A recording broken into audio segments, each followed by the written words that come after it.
আজকে আমরা এই পোস্টটা থেকে কিছু মজার মজার কমেন্ট পড়ব।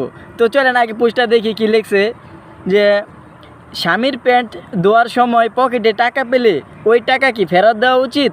তো চলেন আমরা কমেন্টগুলো পড়ি যে কে কীরকম কমেন্ট করছে।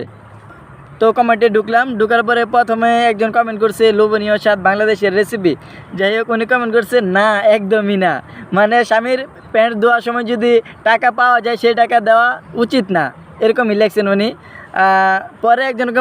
পরে আরেকজন কমেন্ট করছেন না, অসম্ভব, মানে উনিও না দেওয়ার মধ্যেই আছে।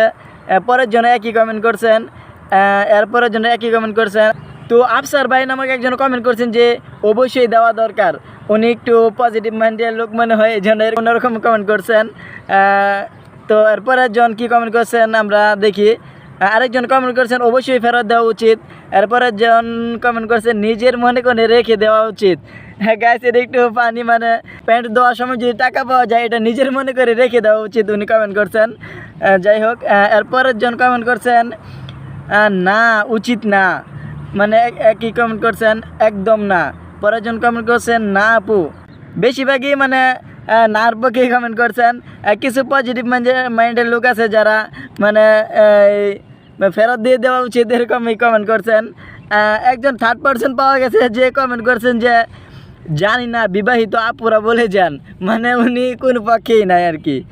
এরপরে জন কমেন্ট করছেন কখনোই না, মানে দেওয়া উচিত না, মানে একই কমেন্ট সবাই করছেন, মানে এরকম নেগেটিভ কমেন্টগুলো সবাই করছেন, মানে দেওয়া উচিত না। পজিটিভ কমেন্ট কমই আছে। তো এখানে একজন কমেন্ট করছেন যে মানে কমেন্টে রিপ্লাই দিয়েছেন, যে একজনের কমেন্টে রিপ্লাই দিয়েছে হোসেনপুর দারুল সুন্নাহ দাউরা হাদিস মাদ্রাসা। তো উনি মনে হয় কোনো মাদ্রাসার হুজুর। তো উনি কমেন্ট করছেন ভাই কথাটা শরীয়তসম্মত নয়। উনি পজিটিভ মাইন্ডের লোক, বুঝতেই পারতেছেন আপনারা। এই ছিল আজকের পোস্টের কমেন্ট। তো আপনারা অবশ্যই কমেন্ট করে বলে যাবেন যে স্বামীর প্যান্ট দেওয়ার সময় যদি আপনি পকেটের মধ্যে টাকা পান তাহলে সেই টাকা কি আপনি দিবেন নাকি নিজের মনে করে রেখে দিবেন? অবশ্যই কমেন্ট করে জানাবেন। আর ভিডিওটি ভালো লাগলে সবাই লাইক, কমেন্ট এবং শেয়ার করবেন। সকলকে ধন্যবাদ।